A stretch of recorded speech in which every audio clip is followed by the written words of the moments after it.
It wasn't easy, for sure.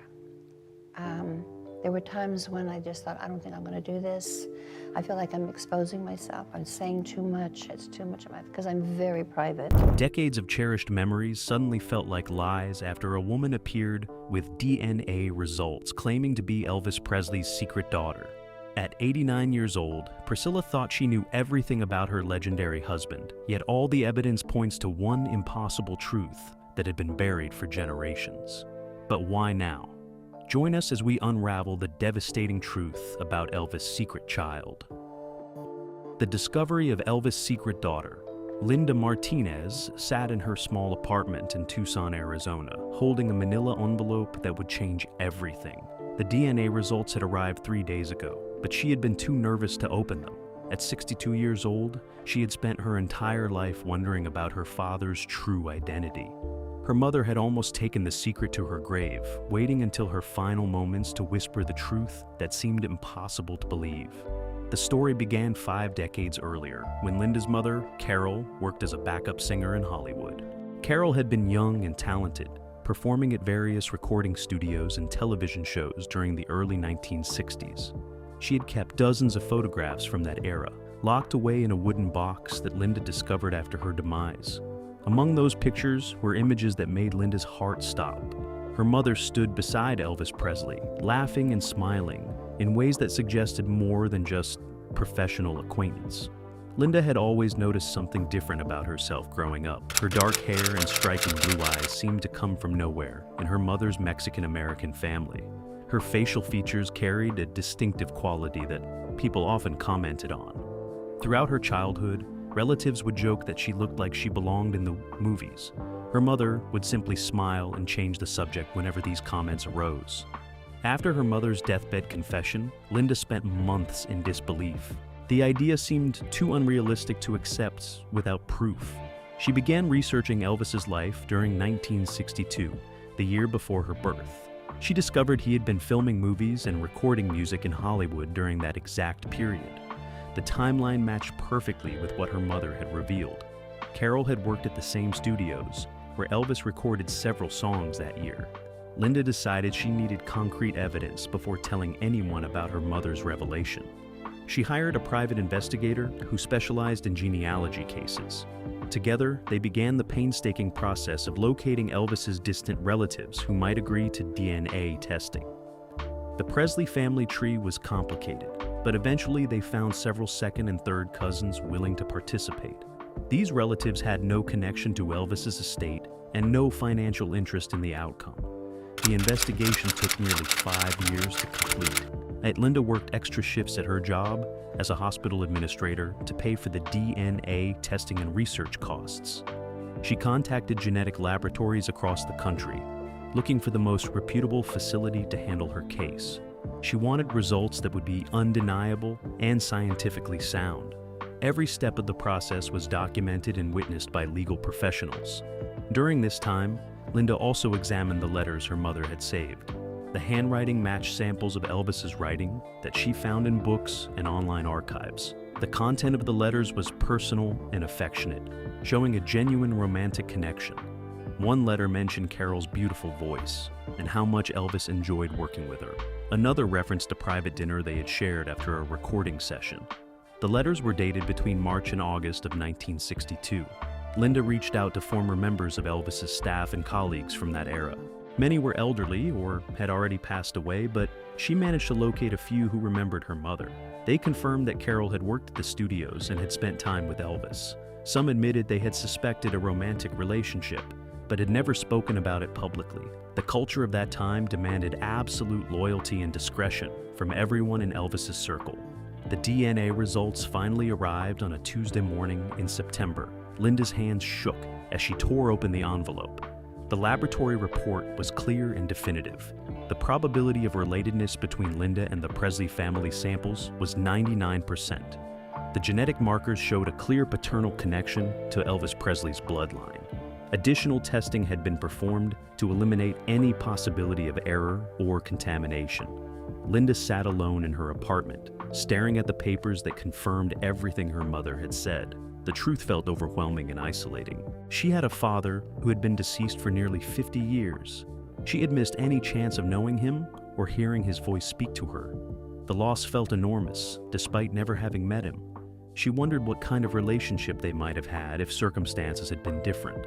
Linda knew that revealing her identity would bring intense scrutiny.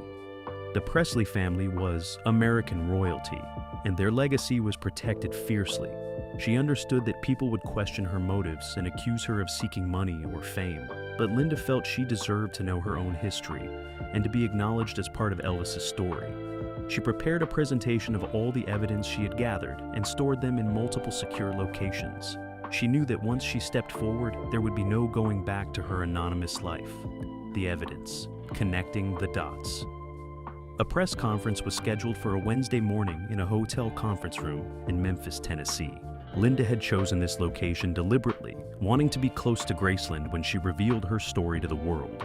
Camera crews from major news networks filled the room, their equipment creating a maze of cables and bright lights.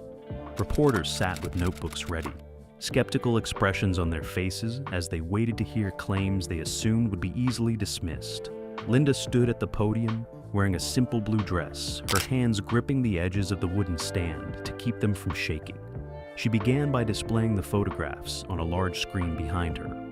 The first image showed her mother, Carol, standing in a recording studio, wearing headphones and smiling at someone off camera.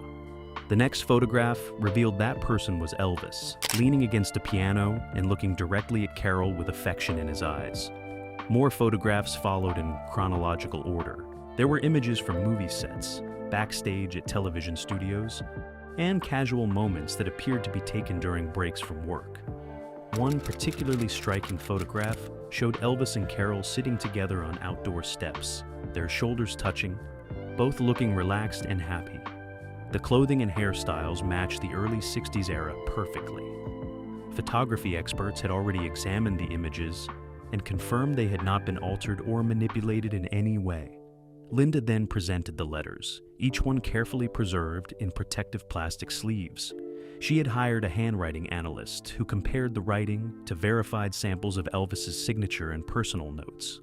The analyst provided a detailed report explaining the unique characteristics of Elvis's handwriting, including the distinctive way he formed certain letters and the pressure patterns of his pen strokes. Every sample Linda possessed matched these characteristics with consistency.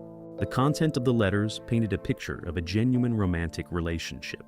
Elvis wrote about missing Carol when he traveled for performances. He mentioned specific songs they had worked on together, and how her harmonies made the recordings better. One letter apologized for having to keep their relationship private, explaining the pressures he faced from his manager and the studio executives. Another letter mentioned that Carol had told him important news and that he needed time to think about what it meant for both of them.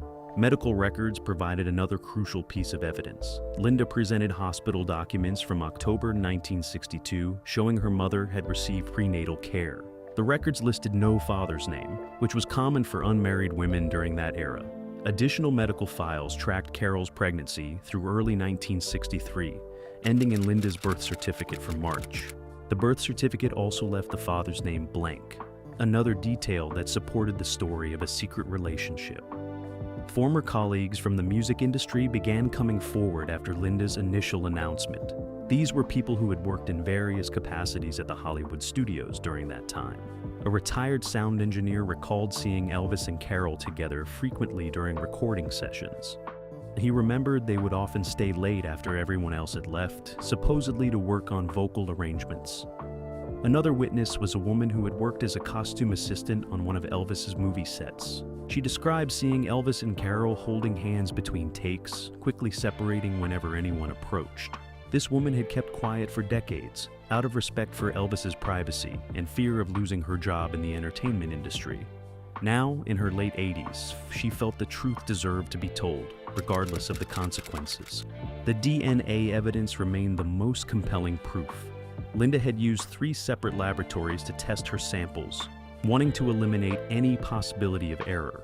All 3 facilities reached identical conclusions about her genetic relationship to the Presley family. The testing had examined multiple markers across her DNA, comparing them to samples from Elvis's verified relatives. the statistical probability of these matches occurring by chance was virtually impossible. Linda also revealed she had inherited several physical traits associated with the Presley family. She shared medical records showing she possessed a rare blood type that Elvis also had. Photographs comparing her facial structure to Elvis at similar ages showed incredible similarities in bone structure, eye shape, and smile patterns. Even her hands resembled Elvis's distinctive long fingers and broad palms, details that forensic anthropologists confirmed were genetically influenced traits. The physical evidence extended beyond genetics. Linda presented a small jewelry box that her mother had kept hidden for decades. Inside was a silver bracelet engraved with the initials EP and a date from June 1962. Jewelry experts examined the piece and confirmed it was consistent with items from that era. The engraving style matched other personal gifts Elvis had given to people close to him during the same time period. By the end of the press conference, the room full of skeptical reporters had grown quiet and confused. The sheer volume of evidence, corroborated by multiple independent sources, made dismissing Linda's claims impossible. News outlets began immediate fact-checking processes, sending their own investigators to verify every detail she had presented. But the reaction from Elvis Presley's family was something everyone couldn't wait for. Priscilla's initial response.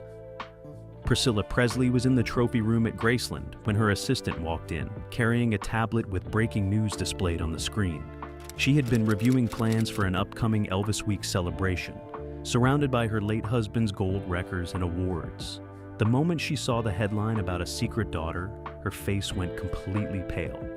She reached for the nearest chair and sat down slowly, her elegant composure cracking for the first time in decades. The 89-year-old icon had spent more than 60 years carefully managing Elvis's public image and protecting his legacy. She had survived his death, raised their daughter Lisa Marie alone, and transformed Graceland into a thriving tourist destination. Every decision she made considered how it would affect Elvis's reputation and memory. This news threatened to destroy everything she had built and believed about her own life story. Priscilla's mind raced back through her years with Elvis, searching for any hint or clue about this alleged relationship. They had married in 1967, 5 years after this affair supposedly occurred. Elvis had never mentioned anyone named Carol Martinez. He had never hinted at a child or expressed guilt about abandoning someone. During their courtship and marriage, Elvis had shared many stories about his past relationships and experiences. This absence from his narratives made the revelation feel like a betrayal. She immediately called her attorney, a man who had worked with the Presley estate for over 30 years. Her voice was steady, but tight with controlled emotion, as she demanded he obtain copies of every piece of evidence this woman had presented. She wanted independent verification of the DNA results and background checks on Linda Martinez. Priscilla needed to understand if this was an elaborate fraud or a genuine shock that would rewrite Elvis's biography. The attorney explained that preliminary reviews of the evidence looked legitimate. The DNA testing appeared to follow proper protocols, and the laboratories involved had excellent reputations. The photos and letters would require authentication, but initial assessments suggested they were genuine artifacts from the 1960s. He recommended Priscilla prepare herself for the possibility that this claim was true, rather than focusing energy on trying to disprove it. Priscilla spent the rest of that day locked in her private quarters at Graceland. Staff members reported hearing her crying, something they had rarely witnessed even during the most difficult periods after Lisa Marie's passing. The woman who had maintained such strength and dignity through countless challenges finally confronted a truth that shattered her understanding of her own marriage. She had believed she knew Elvis completely, had shared his most intimate thoughts and fears. The questions tormented her throughout the sleepless night. Had Elvis known about the pregnancy? Had he chosen to abandon this woman and child? Or had Carol kept the secret from him entirely? If Elvis knew, why had he never told Priscilla? What did it say about their relationship that he could hide something so significant? Priscilla had always believed their love story was special and unique, that she had been the great love of his life. By the second day, Priscilla began feeling anger mixing with her hurt. She thought about all the years she had devoted to preserving Elvis's image as a devoted father and family man. She had emphasized his love for Lisa Marie and his commitment to their family. Now, this revelation suggested Elvis had another child he never acknowledged or supported. The hypocrisy felt unbearable, making her question everything she had said publicly about his character. Priscilla's close friends rallied around her, but she pushed most of them away. She needed time alone to process the magnitude of this discovery. She walked through Graceland's rooms, looking at photographs and remembering moments from her marriage.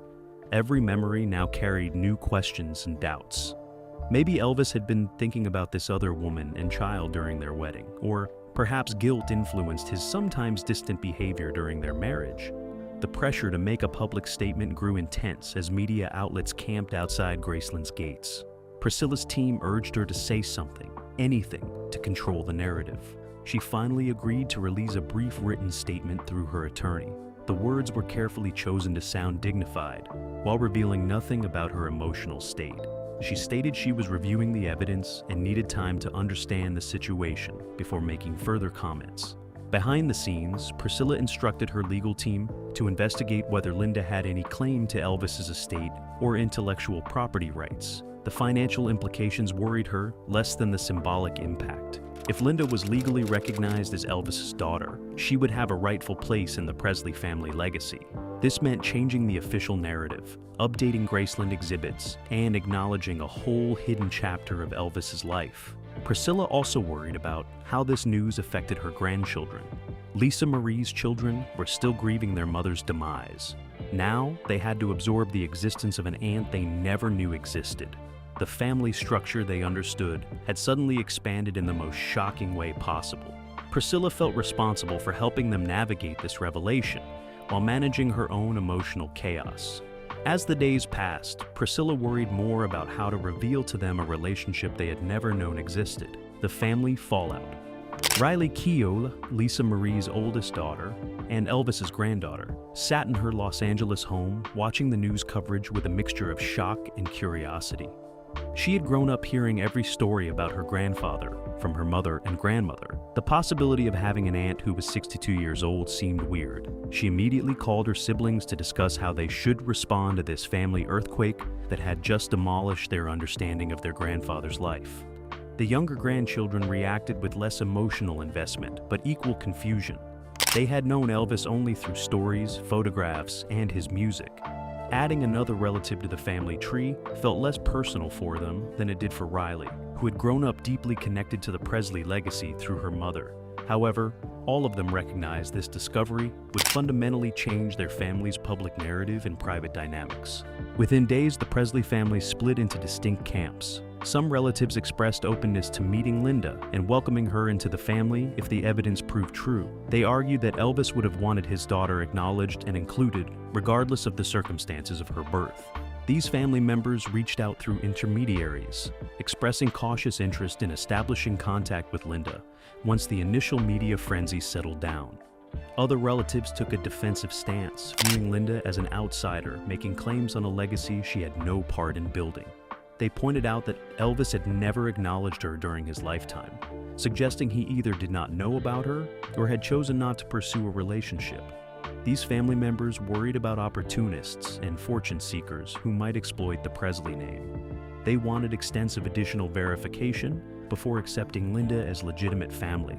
The legal complications proved immediately complex. Estate attorneys gathered for emergency meetings to assess Linda's potential claims. Tennessee inheritance laws contain provisions for children born outside marriage, especially if paternity could be proven through DNA evidence.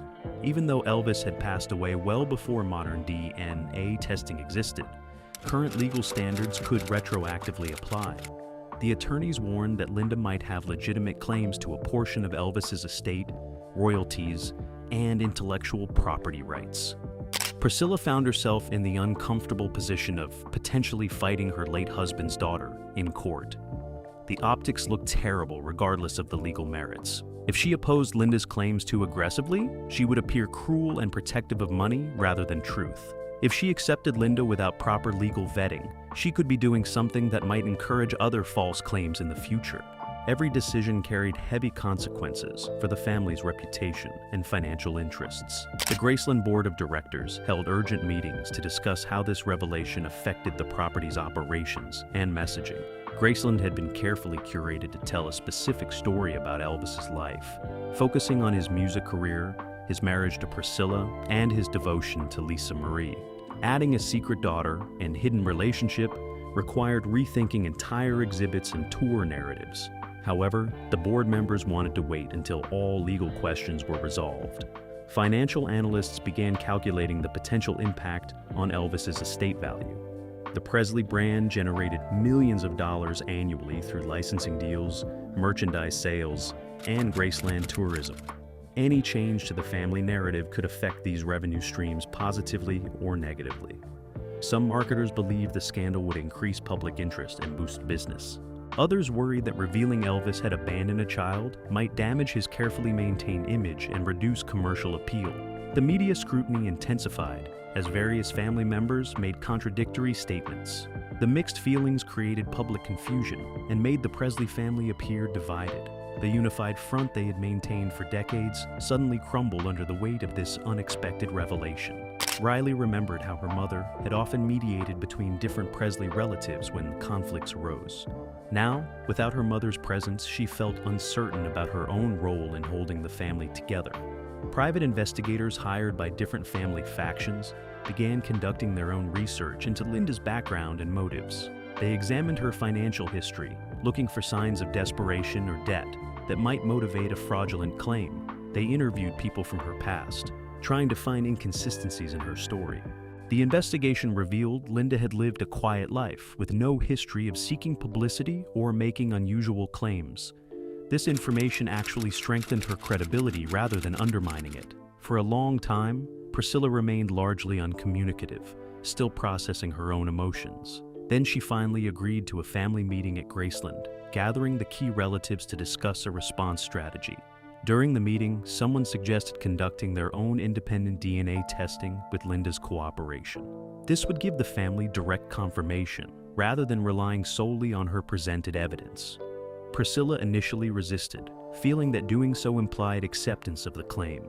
However, other family members argued that knowing the truth definitively would allow them to move forward rather than remaining in limbo. The discussion continued for hours without reaching any firm decisions. After the meeting, Priscilla reportedly spent hours alone in the meditation garden where Elvis was buried, presumably seeking some connection to her late husband, or answers to questions only he could provide. Moving forward, Linda Martinez held a second, smaller press conference 4 weeks after her initial revelation. This time, her tone was markedly different, less formal and more personal. She addressed the camera directly, speaking to the Presley family members she hoped were watching. Her voice carried genuine emotion as she explained her intentions were never about money or fame. She had lived all her life without knowing her father, and she simply wanted acknowledgement of her existence and her rightful place in his story. She detailed her modest life working in healthcare administration, showing tax returns and financial statements to prove she was not in debt or facing financial hardship. Linda explained she had her own retirement savings and had never depended on anyone else for support. The documentation demonstrated clearly that she had nothing to gain financially from this revelation. Her motivation was purely about identity and belonging, about understanding where she came from, and connecting with the only family linked to her father. Linda's lawyer presented a formal letter to the Presley estate, indicating she was waiving any claims to Elvis's financial legacy. She did not want a portion of his estate, royalties from his music, or any share of Graceland's commercial operations. The legal document was carefully worded to make these intentions binding and irrevocable. Linda wanted to remove any suspicion that she was simply another person trying to profit from the Presley name and fortune. This gesture had a profound effect on public opinion and family dynamics. News commentators who had been skeptical of Linda's motives reconsidered their positions. Social media sentiment shifted dramatically in her favor, with people praising her integrity and genuine desire for family connection rather than financial gain. The waiver also made it much harder for Presley family members to justify continued resistance to acknowledging her. Priscilla watched Linda's second press conference alone in her bedroom at Graceland. Something about Linda's demeanor and words broke through Priscilla's walls of anger and hurt. She saw genuine pain in this woman's eyes, recognized the same loss and longing she herself had experienced after Elvis's passing. Linda was not a threat. She was simply a person seeking connection to a father she had never known, much like Lisa. Marie had sometimes felt disconnected from Elvis due to his career demands and early demise. After several more weeks of private reflection, Priscilla instructed her attorney to arrange a confidential meeting with Linda. She insisted on absolute privacy, with no media presence or family members attending initially. Priscilla needed to face this woman alone, to look into her eyes and determine for herself whether Linda's claims and intentions were genuine. The meeting was scheduled for a Tuesday morning at a neutral location in Memphis, neither at Graceland nor at Linda's hotel. The two women sat across from each other in a private office, both visibly nervous.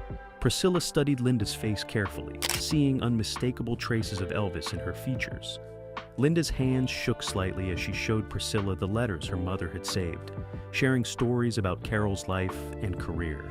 She explained how her mother had loved Elvis, but understood the impossibility of their relationship, given his fame and the era's social constraints. Carol had chosen to raise Linda alone, rather than create scandal or complications for Elvis's career. Priscilla asked difficult questions about timeline and circumstances, while Linda answered everything honestly, admitting when she did not know details or could only speculate based on what her mother had told her. Her willingness to acknowledge uncertainty rather than fabricating convenient answers impressed Priscilla. The conversation lasted nearly 3 hours, covering Elvis's personality, Carol's memories, and Linda's life growing up without knowing her father's identity. By the end, both women were in tears, sharing grief over different losses connected to the same man. Priscilla made no promises during that first meeting, but agreed to continue conversations. She needed time to process everything and discuss the situation with her grandchildren before making any public statements. However, she left feeling something had shifted inside her. The anger and betrayal she had been carrying began transforming into empathy and sadness. Linda had also been wronged by the circumstances of her birth and Elvis's choices. She deserved compassion rather than hostility. Over the following months, Priscilla and Linda met several more times privately. They slowly built a tentative relationship based on their shared connection to Elvis. Priscilla shared stories about Elvis that Linda had never heard, helping her construct a more complete picture of her father. Linda reciprocated by sharing her mother's memories, giving Priscilla insight into a period of Elvis's life she had not witnessed personally. These exchanges began healing wounds for both women. Riley and her siblings eventually met Linda at Priscilla's encouragement. The younger generation found accepting her easier than the older relatives had. They welcomed having another connection to their grandfather and were curious about Linda's perspective on his legacy. These meetings were initially awkward, but gradually became more comfortable as everyone adjusted to the expanded family structure. Linda made no demands or expectations, allowing relationships to develop naturally at whatever pace felt right. The Presley estate released a statement 6 months after Linda's initial revelation. The statement acknowledged that DNA evidence strongly supported Linda's biological relationship to Elvis Presley. It confirmed the family had met with her privately and found her to be sincere in her intentions. The statement emphasized that Linda had voluntarily waived any financial claims and simply wanted recognition as Elvis's daughter. The family welcomed her into their extended circle while requesting privacy as they navigated this adjustment. The revelation sparked broader cultural conversations about secrets, legacy, and family. Many people came forward with their own stories of discovering unexpected family connections through DNA testing. Elvis's story became part of a larger discussion about how modern genetic science reveals truths that previous generations had been able to hide. The discussion highlighted changing social attitudes toward children born outside marriage and the importance of acknowledging all family members regardless of circumstances. Linda remained in Arizona, living quietly and declining most interview requests. She attended one Elvis Week celebration at Graceland as Priscilla's guest, standing at the back during ceremonies. The experience of being at Graceland, surrounded by her father's belongings and legacy, was overwhelming. She felt profound sadness for all the years she had missed knowing him, but also gratitude for finally understanding her own identity and history. The journey to recognition had been long and painful, but ultimately worthwhile for the peace it brought her.